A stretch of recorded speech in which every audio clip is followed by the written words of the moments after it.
की शुरुआत व्रोक्लाव पोलैंड में होती है। साल 1997 में एक फैक्स राजनेता जैकब मार्लो को आने वाली बाढ़ की तात्कालिकता का विवरण भेजा जाता है जैक कार्यालय, लेकिन वह और उसके सहयोगी सोचते हैं कि यह इतना गंभीर नहीं है और फिलहाल इसे नजरअंदाज करने का निर्णय लेते हैं। अगर वे वास्तव में गंभीर होते तो उन्होंने हमें संदेश भेजा होता। दृश्य फिर 6 हफ्ते बाद कट जाता है और हम यास्मिना ट्रेमर से मिलते हैं, एक दृढ़ और तार्किक व्यक्ति जो शहर में रहता है। नीदरलैंड्स में उसके साथ पता चला कि वही थी जिसने फैक्स भेजा था। वह पेशे से एक जल विज्ञानी है। आसपास के दलदलों में पानी के स्तर को मापते समय उसने एक सुंदर माँ हिरण और उसकी झलक देखी। वो बेहतर तरीके से देखने की कोशिश करती है, लेकिन एक लापरवाह शिकारी अचानक उस पर गोली चला देता है। यास्मीन घायल जानवर को बचाने के लिए मौके पर दौड़ती है। यास्मीन को इतना नाराज कर देता है कि वह शिकारी की कॉलर पकड़ लेती है और उसका पहचान पत्र छीन लेती है। हमें आखिरकार पता है कि बाम्बी सच में कैसे है। फिर वह अपने वैन में लौट आती है जहां वह अस्थायी रूप से अपने साथी के साथ रहती है। मामले पर चर्चा करने के बाद यास्मिना निजी कमरे के अंदर जाती है। फिर जोड़ा रोमांटिक समय बिताता है, संभोग में शामिल है। दुर्भाग्य से उनका पल बाधित होता है। बाहर एक बड़े हेलीकॉप्टर का आगमन। ये एक मैथ हेलुसिनेशन निकला। ओह नहीं, ये पोलिश सेना है जो यास्मिना की तत्काल उपस्थिति रोम में चाहती है। अगले दृश्य में यास्मिना शहर के आपातकालीन मुख्यालय में जाती है। शहर वहां पहुंचने पर उनका स्वागत राजनेता याकूब द्वारा किया जाता है जो उनके पुराने मित्र भी हैं। वह उसे अपने कार्यालय ले जाते हैं जहां वह कई कमांडरों और वैज्ञानिकों से मिलती हैं। वैज्ञानिक एक प्रसारण नेटवर्क भी मौजूद है जो अपडेट प्रदान करता है और जनता को सूचित करता है। सार्वजनिक बैठक के दौरान यास्मीन अपने हाल के निष्कर्षों को साझा करती है जिसमें कहा गया है कि रोकला मौत के कगार पर है, बाढ़ आ रही है और विनाशकारी परिणामों को रोकने के लिए तात्कालिक आपातकालीन कदमों की आवश्यकता है। हालांकि उसे पता चलता है कि टीम 1960 के दशक के पुराने डेटा पर निर्भर है। 1960 के दशक में इसका मतलब है कि वे आसन्न संकट के लिए अच्छी तरह से तैयार नहीं है। जब वे एक आदर्श मॉडल के लिए पूछते हैं तो वह तुरंत काम करने के लिए विस्तृत डेटा सेट और नक्शे का अनुरोध करती है। यास्मिना फिर उन्हें आश्वस्त करती है कि मॉडल तैयार होगा कल, जो उन्हें बाढ़ को रोकने के लिए महत्वपूर्ण निर्णय लेने में मदद करेगा और इस बीच उन्हें कुछ पानी के पंखों की आवश्यकता होगी। अगले दिन यास्मिना कॉलोनल के साथ शहर के जल स्तर का निरीक्षण करने चलती है। वह तुरंत निष्कर्ष पर पहुंचती है कि भूमिगत पानी बढ़ रहा है। फिर दोनों पास के गांव केटी की यात्रा करते हैं जहां उसे एहसास होता है कि अगर पानी 2 और मीटर बाढ़ के तटबंध असफल हो जाएंगे। जांच करते समय यास्मिना एक स्थानीय से मिलती है, निवासी आंद्री रेबाकिस, और बाढ़ के जोखिम पर उनके साथ चर्चा करती है। वह उसके घर के तहखाने का निरीक्षण करती है और पाती है गीली दीवारें जो एंड्रेस को भी आश्चर्यचकित करती हैं।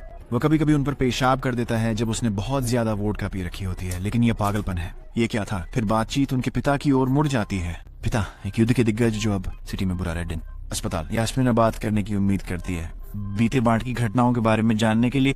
इस बीच याकूब एक जलाशय के पास पहुंचता है और पता चलता है कि वहां एक कार्यक्रम होने वाला है। वह आयोजकों पर गुस्सा हो जाता है क्योंकि उन्होंने कई बार चेतावनी देने के बावजूद इसे बंद नहीं किया। चेतावनियां प्रबंधक उसे अनदेखा करने की कोशिश करता है, लेकिन याकूब उसे उसकी स्थिति से निकालने की धमकी देता है जिससे उसे मानने के लिए मजबूर होना पड़ता है। बाद में याकूब एक बेकरी में जाते हैं जिसे एक बुजुर्ग महिला श्रीमती बासिया चलाती हैं। ये स्पष्ट है कि वो एक नियमित ग्राहक हैं क्योंकि वह कुछ ब्रेड के टुकड़े उठाते हैं और जल्दी से के लिए निकलता है 7 वाले अपार्टमेंट में। फिर वह बिस्तर पर पड़ी बुजुर्ग महिला के घर जाते हैं। वह यास्मिना की मां निकलती है। ये पता चलता है कि याकूब वर्तमान में मिसेज ट्रेमर की देखभाल कर रहा है क्योंकि उनका और यास्मिना का अलगाव है। क्या होगा अगर वह और श्रीमती ट्रेमोर का एक अजीब रिश्ता है? अगले दिन यास्मिना अपनी मां को शादी के लिए तैयार करती है, मॉडल योजना और अपने पुरुष समकक्षों के साथ इस पर चर्चा करती है। अपनी खोज के आधार पर वह बाढ़ क्षति को रोकने के लिए तुरंत कार्रवाई करने की तत्परता पर जोर देती है। वह बताती है कि भूमिगत पानी इतना व्यापक है कि पेड़ पीले हो रहे हैं जबकि उत्तरी राज्य जोखिम में है। शहर का केंद्र सुरक्षित बना हुआ है। फिलहाल के लिए यास्मिना पास के गाँव में बाढ़ तटबंधों को उड़ाने का सुझाव देती है।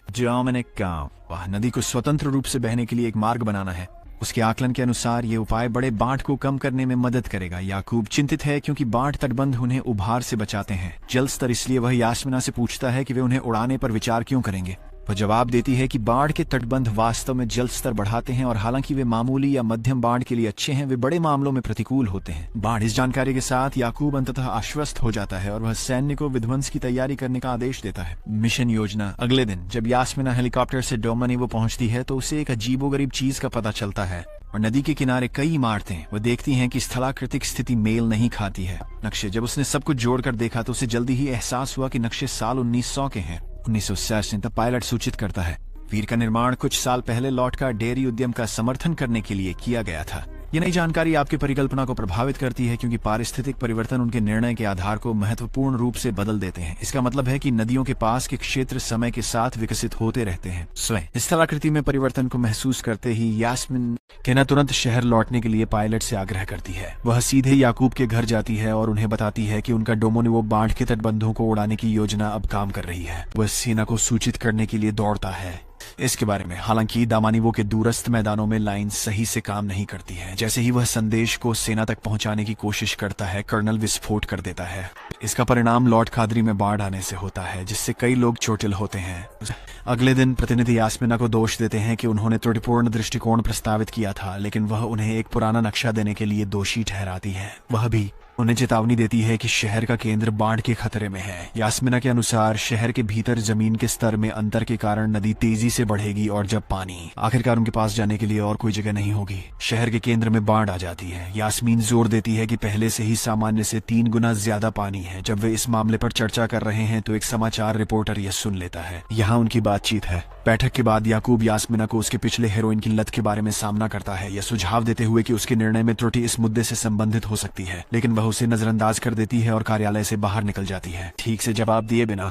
उत्तर बाद में समाचार रिपोर्टर अधिकारी को घर वापस ले जाती है। जानकारी के बदले हाँ, मीना सहमत हो गई और उनकी सवारी के दौरान वह बताती हैं कि चूंकि शहर में 5 नदियां हैं, उनकी मिलीजुली लहरें पूरे प्रांत में बाढ़ ला देंगी। इसका मतलब है कि पूरा शहर मूल रूप से गायब हो जाएगा। रिपोर्टर इस खुलासे से डरी हुई है, जबकि यास्मिना जल्दी से उसे एक परिचित इमारत के सामने कार रोकने के लिए कहती है। बाढ़ के दृश्य की अफवाह पूरे शहर में फैल जाती है, जिससे निवासियों में घबराहट होती है। निवास अगले दृश्य में यास्मिना अपनी माँ के अपार्टमेंट के दरवाजे पर पहुंचती है और बाढ़ के खतरों के बारे में चेतावनी देकर एक नोटिस फिसलाती है और उसे तुरंत आवास छोड़ने का आग्रह करती है। फिर वह श्रीमती बासिया के बाजार जाती है, जहाँ बुजुर्ग महिला उसे गर्मजोशी से स्वागत करती है। एक निजी बातचीत में यास्मिना महिला से अपनी माँ को अपने अपार्टमेंट में स्थानांतरित करने के लिए कहती है, कुछ दिनों के लिए। बासिया सहमत हैं और यह भी खुलासा करती हैं कि याकूब कुछ समय से उनकी माँ की देखभाल कर रहे हैं। थोड़ी हैरान होकर यास्मिना सिर हिलाती हैं, जैसे कि आभारी जैसी।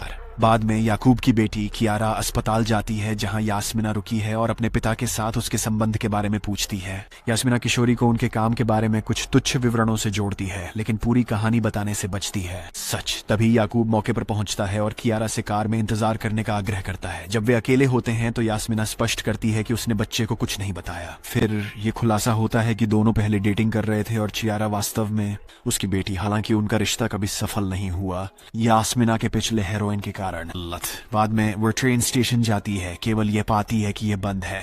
बाढ़ कोई और विकल्प न होने के कारण यास्मिना आगे निरीक्षण के लिए केटी गांव लौटती है। इस दौरान वह एक शाखा पर ठोकर खाती है और मैदान पर गिर जाती है। यही वह समय है जब वह एक जलाशय की खोज करती है। युद्ध और एक जर्मन रेलवे ट्रैक जो एक पुल के नीचे है, जो गांव को जोड़ता है। शहर कुछ गड़बड़ होने का एहसास करते हुए यास्मिना शहर के अस्पताल में एंड्रेई के पिता से इसके परिणामों के बारे में बात करने जाती है। फिर बूढ़ा आदमी बताता है कि जहाँ ट्रेनें गुजरती थी वहाँ एक पुल बनाया गया था। युद्ध और क्रेनवाटर जलाशय का उपयोग भाप इंजनों के लिए किया जाता था। यह सुनकर यास्मिना चली जाती है।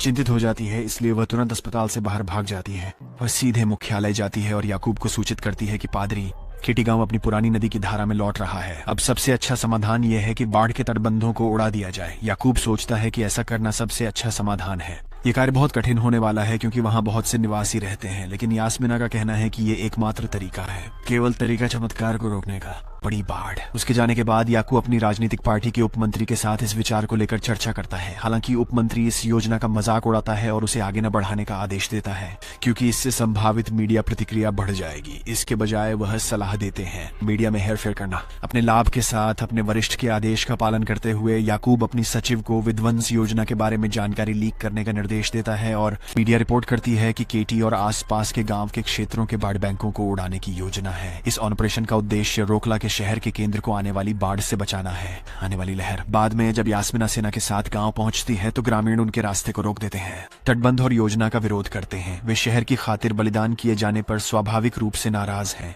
जबकि अपनी मदद के लिए कोई सहायता नहीं मिलती। इसी दौरान चियारा अपने पिता की निजी दराजों में जाकर कुछ तस्वीरें पाती है, जिसमें वह यागामी के साथ है। उन्हें अपने पास रखती है और जल्दी से दरवाजा बंद कर देती है। जब वह किसी के आने की आवाज सुनती है तो ये उसके पिता है, जो उसे जल्द से जल्द अपना सामान तैयार करने के लिए कहते हैं। याकूब फिर उसे अपने हाउसकीपर के घर छोड़ देता है ताकि आने वाले हमले के लिए तैयार हो सके। इसके बाद वह कार्यालय जाता है और एक प्रेस कॉन्फ्रेंस करता है, जनता को यह आश्वस्त करने के लिए कि व्रोकला में स्थिति नियंत्रण में है। यास्मिना समय पर पहुंचती है और उसे सुनती है। अपने राजनीतिक उसके करियर को निलंबित करने की घोषणा की।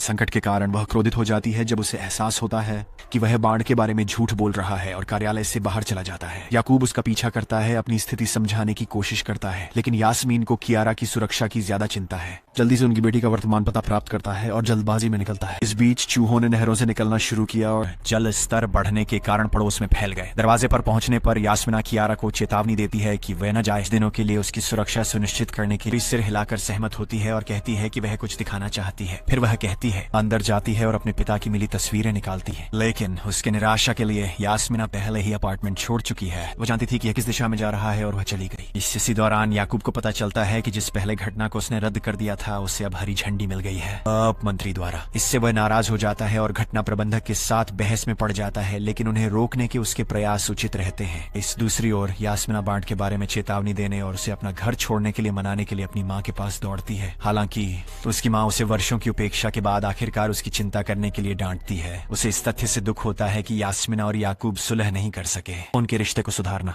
जैसे जैसे दोनों बहस करते रहते हैं, यास्मीना दीवार पर एक गीला धब्बा देखती है। इससे कई मकड़ियां ऊपरी मंजिल की ओर रेंग रही हैं, शायद बाढ़ से बचने के लिए। बाढ़ ये यास्मीना को घबराहट में डाल देता है क्योंकि उसे एहसास होता है कि शहर पर एक बड़ी आपदा आने वाली है। वो फिर अमेरिकी दूतावास से गवर्नर को फोन करने के लिए बाहर भागती है और उसे इस बीच उनकी गंभीर स्थिति के बारे में सूचित करती है। इस बीच बढ़ते जल स्तर की खबरें किटी के ग्रामीणों को डरा देती हैं, इसलिए वे बाढ़ से बचाव के लिए रेत के थैले तैयार करते हैं। इससे उनसे कोई खास फायदा नहीं होने वाला। शहर के अस्पताल में एक नर्स बगीचे में पानी के स्तर में उल्लेखनीय वृद्धि देखती है और तुरंत वरिष्ठ डॉक्टर को सूचित करती है। हम देखते हैं कि समय शहर के चिड़ियाघर में जानवरों को निकालना एक गंभीर स्थिति है। घटनाओं के मोड़। एक कर्मचारी सूचित करता है। इस तरह के और वीडियो के लिए सब्सक्राइब करें, नोटिफिकेशन चालू करें और चैनल की मदद के लिए लाइक करें। देखने के लिए धन्यवाद।